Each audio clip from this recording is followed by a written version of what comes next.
Welcome back to Coffee, Commerce, and Cabernet. Today we are sitting in the beautiful French Riviera drinking wine. I think we might need to rebrand for today's session that it's coffee, commerce, and rosé, Sancerre, and Grenache Blanc, which is what we are drinking at the beautiful Juncel wine bar. I'm really sorry if I butchered that, but it's one of our favorite places along the French Riviera, and I'm really excited to be chatting with Laura today to recap how the Can Week has gone, her first can, and just a couple of little tips and tricks and things that we took away from the week. So before we dive in on all things can, Laura, hello. Hi. Laura is VP of Retail Media at Better Media. I am maybe a little biased to how exceptional she is. But Laura, can you just kick us off with how was your first trip to Cannes? Cannes was very hot this year, but otherwise it was wonderful. I think there was a lot of conversation about how much it's evolved year over year with AI and where AI was versus where AI is now and how it's impacting the industry. So it's really exciting to come together and listen to people in our industry and tangential to our industry talk about it.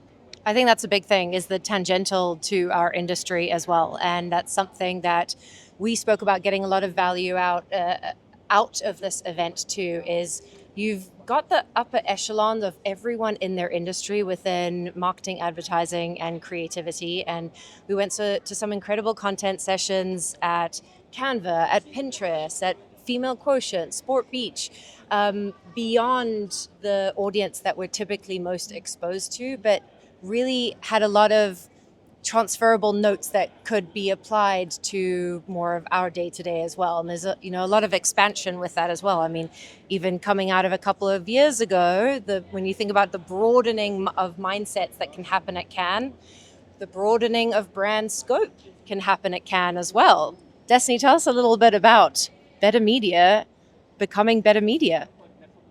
Yeah, so I think that one of my favorite parts of Cannes is just the concentration of talents. It is not that big. I mean, our 20,000 steps a day says otherwise, but That's because we're going back and forth on La Croisette 17 times. yes, exactly that. Cannes in itself is not that large. You can be walking down the jet bridge to board your plane and run into someone from MSNBC. I think that was my experience. I had recognition and got invited to a Cannes party because someone followed me from LinkedIn. Laura, I believe you had a similar experience. Yeah, I had an incredible Airbnb host in Paris who, upon signing out and telling her that I was heading to Cannes for the week, she connected me and introduced me to somebody in our industry and said, here's someone wonderful. I think you should connect with them while you're there, and truly another brilliant mind in the space. And that's a little bit of the magic of Cannes. And I think for me personally, my first Cannes experience was one that was incredibly transformational. I was here with my agency, which was quite smaller at the time, and I was walking down the street and I was listening to all of these conversations and just viewing how much bigger the industry could be. And the idea to rebrand my company and rescope my company hit walking down the streets of Cannes while drinking some rosé. The background on how we went from Better AMS, which was Amazon Marketing Services, very bottom of the funnel, to Better Media, which is full programmatic, full retail media services. All of that happened at Cannes. And to Laura's point, when you're walking down the street, when you're sitting in an Airbnb and you're surrounded by so many brilliant minds, it's really difficult to think small, which I think brings us to our next topic of conversation is, Gabby, it's your second time at Cannes. Laura, it's your first. What tips, tricks, recommendations do you have for people who are considering their first Cannes Lions experience? We'll start with Gabby. Beyond it will be stifling hot, please do not pack the high heels. Man, I saw some gorgeous Louboutins walking down the La Croisette, but don't do it to yourself.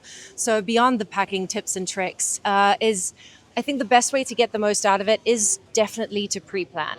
And there's so much to do and it can be so incredibly overwhelming, but to pre-plan any sort of network that you've got, announce that you're going, because there are people that you don't even realize that you haven't been in touch with in 5 years in the industry or whatnot that could be going as well. Announce that you're going on LinkedIn and to your audience and that kind of a thing, and then start to build out those breakfast, coffee dates. Know that it's a lot more casual. Do not overbook. I had a great breakfast with Will Post over at Measured yesterday, and he told me his first he booked 22 meetings on his first day. No one told him on one day. So that, friends, that is not possible. That is not the best way to do it. It's about the more authentic, the behind the scenes, casual conversations, the agreements and the ideas that come over a glass of wine. But you do want to make sure that you do come knowing a little bit about where you want to go and what you want to do, and then fill up the spaces in between that with some incredible content. Seriously. Yeah, with that, just what you said, plan the meetings ahead of time, and then don't just stay in your lane. I mean, a lot of what we're talking about is moving upper funnel, but make sure that you back out to the content that you would normally chase after because it's directly what you do on a day-to-day basis, and go to the one that seems a little bit outside of what you might think is directly related to your role. You're still going to get a lot of value out of that. And a lot of people walk into a session thinking that every word, they're going to hang on to every word. You're going to take 1 to 3 nuggets out of that meeting. And as long as you're thinking on it, or as long as it pushed your perspective in a different direction, it's a really valuable session. Pushing your perspective, I think, is a really good one-liner for the theme of Cannes. I mean, we sat in on a Canva presentation today that was beyond the For You page. And the speakers were people that we would never typically sign up for. But one thing you can almost guarantee at Cannes, unless you're at Amazon Port, is that that's a bit aggressive, but the quality of speakers is typically very strong. And the topics and the conversations, they don't bring on a lot of fluff. So we were sitting down and having a conversation around Beyond the For You page, and it was just incredibly beneficial. We're not content creators. Our brands work with content creators, but it really pushed my scope on what the future of the industry looks like. We have AI saturation. We have people trying to do 10x with a lot less resources, and people are kind of getting used to this diluted quality of content. And a lot of the conversations were around authenticity and connecting with your audience. So even though it had nothing to do with retail media per se, I walked away with, hey, this is how we need to take the direction of the company. So I would absolutely say that was one of the more beneficial aspects. Gabby, do you have anything to add to that?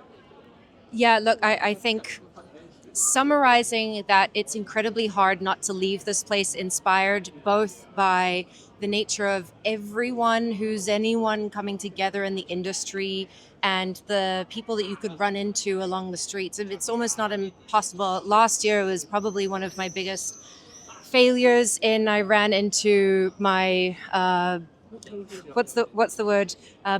Icon. I had star-spangled eyes. What's the phrase of that when you just got starstruck? That one.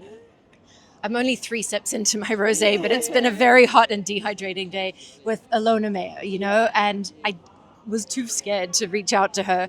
But we ran into her on the street, and we decided to divert our path. So we did not. So that we didn't actually run into her, which was the biggest failure ever, and I'll probably never live it down. But if I ever have an opportunity again, I will pick her brain. Malcolm Gladwell, another one, strolling down the street, which I think these two are a little jelly belly that they haven't run into directly yet. But it's incredibly hard not to leave this place inspired, agnostic of what vertical in the industry you are in. It broadens your mindset, but there's a lot of transferable messages that go into it as well. And I really loved some of the speakers. I loved the conversations that were occurring, and especially the ones that were not scripted.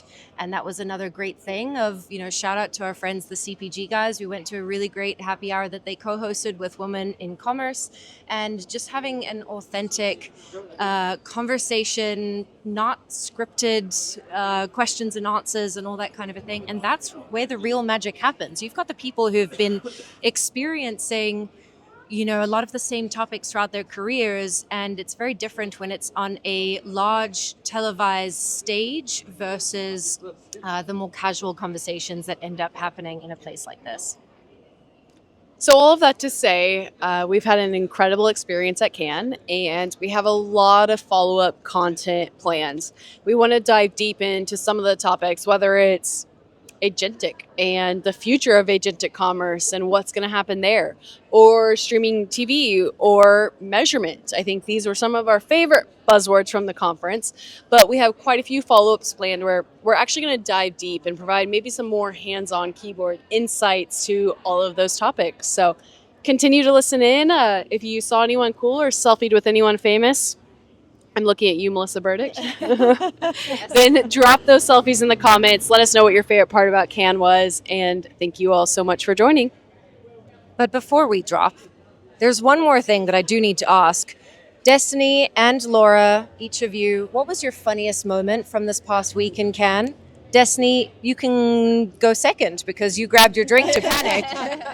My favorite was these two went to get a caricature done for this podcast specifically, and I'm going to drop that little Easter egg because it's quite amusing and hopefully changing the theme for at least one episode for us. So more to come on coffee, commerce, and Cabernet. The caricature artist definitely nailed our bone structure. What bone structure? I looked like a marshmallow, and apparently now we are coffee, commerce, and cabaret. So if we keep doing more episodes, another 3 more hours of wine tasting at this gorgeous wine bar and recording a couple more episodes, perhaps on social media you might see a little preview of coffee, commerce, and cabaret coming to social media near you. And on that note, like, comment, share, let us know if you're able to do your own cabaret style dance.